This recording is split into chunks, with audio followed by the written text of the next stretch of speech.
Good morning, students. Welcome to online classes of Ramlal School.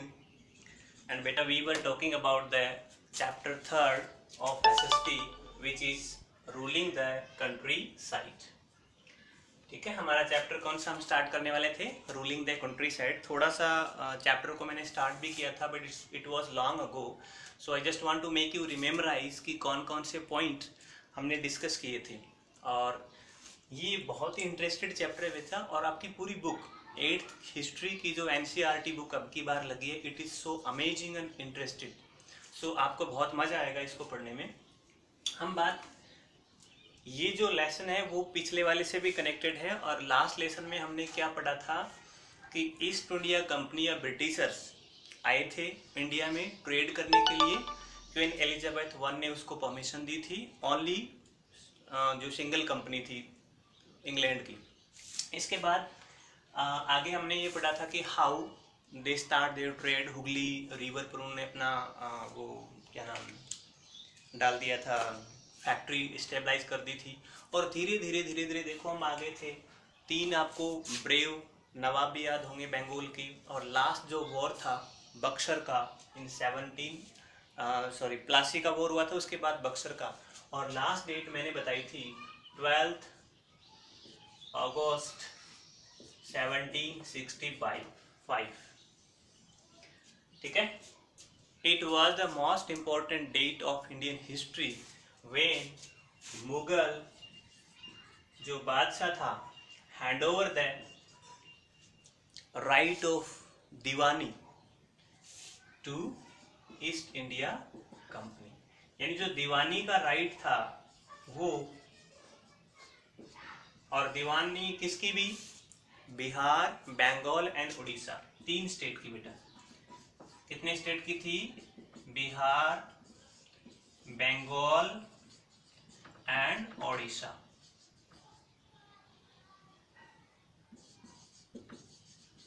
इन तीनों state की जो दीवानी थी वो सौंप दी गई थी किसको? ईस्ट इंडिया कंपनी को। और उस समय जो गवर्नर था वो था रॉबर्ट क्लाइव। कौन सा बेटा बताओ? Robert Clive. ठीक है, क्लाइव हैंड ओवर द मतलब accepted the Diwani of Bihar, Bengal and Orissa. Mughal बादशाह से उन्होंने स्वीकार कर ली थी। और ये दीवानी मिलने के बाद इस चैप्टर में बेसिक हम यही पढ़ेंगे कि दीवानी मिलने के बाद में क्या क्या उनको समस्याएं आई, क्या क्या उन्होंने सुधार किया। अच्छा, दीवानी का तो पता है ना आपको क्या होते हैं? दीवान, दीवान का मतलब क्या होता है? Right to collect land tax, यानी जमीन का जो टैक्स है वो कलेक्ट करने का अधिकार किसको दे दिया था? ईस्ट इंडिया कंपनी को। और इसको बहुत ज़्यादा फायदा हुआ था, क्योंकि पैसे उसको गोल्ड और सिल्वर लाना पड़ता था किससे? इंग्लैंड से। और दीवानी मिलने के बाद में उसने अपने यहाँ के खर्चे इसी टैक्स से करने स्टार्ट कर दिए थे। But this is the chapter कि दीवानी तो मिल गई, बट दीवानी मिलने के बाद में क्या क्या प्रॉब्लम्स आई और प्रॉब्लम का सलूशन क्या क्या आया, वो बातें हम इस चैप्टर में आज क्या करेंगे? डिस्कस करेंगे। आपको बता दो बेटा कि ये जो हम पढ़ते हैं ये मॉडर्न हिस्ट्री कहलाती है। ठीक है, बट और ये ऐसा मानते हैं कि ब्रिटिशर्स आने के बाद में हमारी हिस्ट्री को मॉडर्न हिस्ट्री हम कहते हैं। बट बेसिकली वो मॉडर्न हिस्ट्री, ये मेरा पर्सनल ओपिनियन है कि वो मॉडर्न हिस्ट्री नहीं थी। It was like a colonial, मतलब ये कॉलोनियल हिस्ट्री हम मानते हैं। उपनिवेश जिसको बोलते हैं, यानी अंग्रेजों ने, ब्रिटिशर ने हमें मतलब एक टाइप की कॉलोनी बना करके, कॉलोनियल बना करके, उपनिवेश बना करके हमारा उन्होंने यूज किया था। यही हम इसमें पढ़ेंगे, और सारी चीज़ें इसमें कनेक्टेड है। देखो बेटा, आपका जो प्रेजेंट है वो it is always connected with future and past also. How that, आप जो आज कर रहे हैं, हमारा जो कैरेक्टर कैसा है, हमारी जो सोच कैसी है, हमारी हार्ड वर्किंग कैसी है, it will decide your future. और कहीं ना कहीं आपका जो प्रेजेंट है वो कहीं ना कहीं आपके पास्ट से भी रिलेटेड होता है। ऐसा नहीं होता कि मैं सुबह उठा और मैंने मेहनत करना स्टार्ट कर दिया। Someone is there to motivate me to keep, मुझे हौसला देने के लिए कुछ ना कुछ लोग होते हैं जो मुझे हौसला अफजाई करते हैं। तो पास्ट, प्रेजेंट और फ्यूचर रिलेटेड है। और यही ईस्ट इंडिया कंपनी के साथ क्या हुआ था कि पास्ट में क्या हो रहा था। देखो मैं डायग्राम से समझाता हूँ। ये ईस्ट इंडिया कंपनी, ये हमारे नवाब, और ये इधर ब्रिटिशर। ठीक है। इंडिया में ईस्ट इंडिया कंपनी सिर्फ ट्रेड करने के लिए आई थी, लेकिन वो ट्रेड से किस प्रकार हमारी टेरिटरी पर उन्होंने कब्जा कर लिया, यानी व्यापारी बन के आए थे और मालिक बन के बैठ गए। एक पॉइंट तो ये है। ठीक है। दूसरा पॉइंट ये है कि पहले जो ब्रिटिशर थे वो ईस्ट इंडिया कंपनी को आदेश देते थे, लेकिन धीरे धीरे क्या हुआ कि दीवानी मिलने के बाद में जब उन्होंने कब्जा करना स्टार्ट कर दिया तो ईस्ट इंडिया कंपनी के अंडर में कौन आ गए? नवाब, राजा, जो तालुकादार थे, किंग थे, जमींदार थे। कहने को तो ये नवाब थे, कहने को तो ये राजा थे, but they just like a puppet of east India company.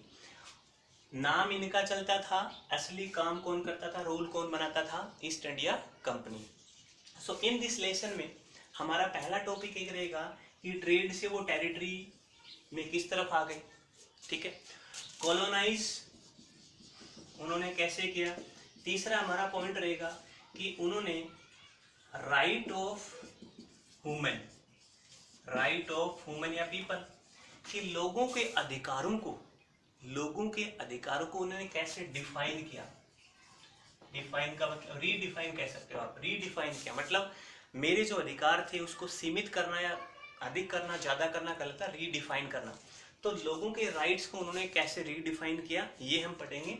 और एक टॉपिक आता है हमें ब्लू रेवोल्यूशन, रिबेलियन भी कह सकते हो।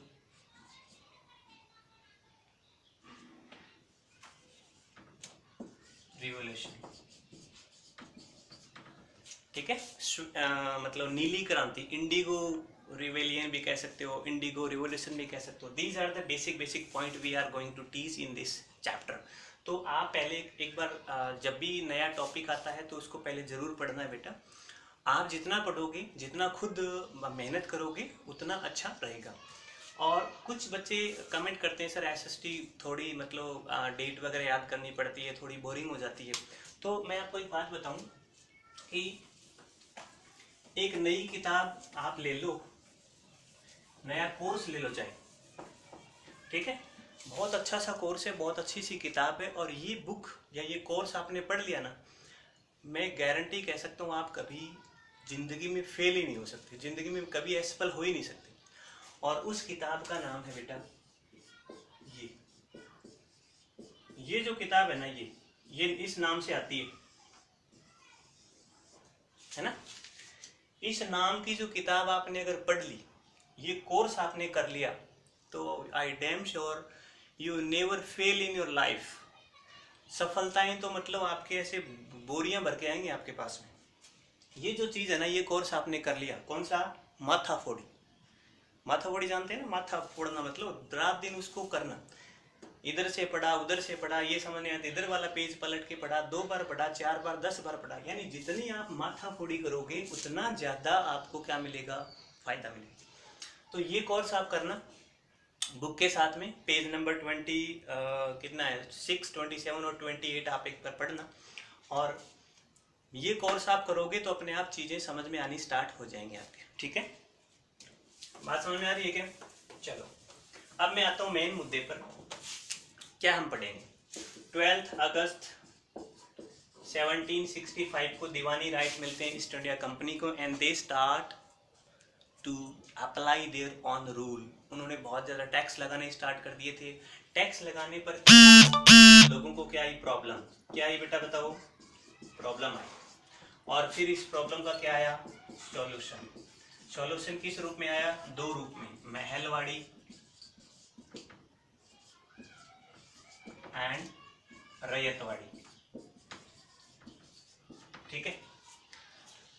और लास्ट टॉपिक आता है इंडिगो या ब्लू रिबेलियन या ब्लू रेवोल्यूशन। ये इस चैप्टर का बेसिक थीम है, आप एक बार इसको गो थ्रू करिए, ठीक है। नेक्स्ट वीडियो में मैं आपको इन दो टॉपिक के बारे में बताऊंगा, what is Mahalwari and what is Ryotwari and why it is came in on the floor, मतलब ये क्यों करवानी पड़ी, क्या क्या समस्याएं, that will discuss in the next video. तब तक आप अच्छे रहिए, फिट रहिए, हेल्दी रहिए, टेक केयर।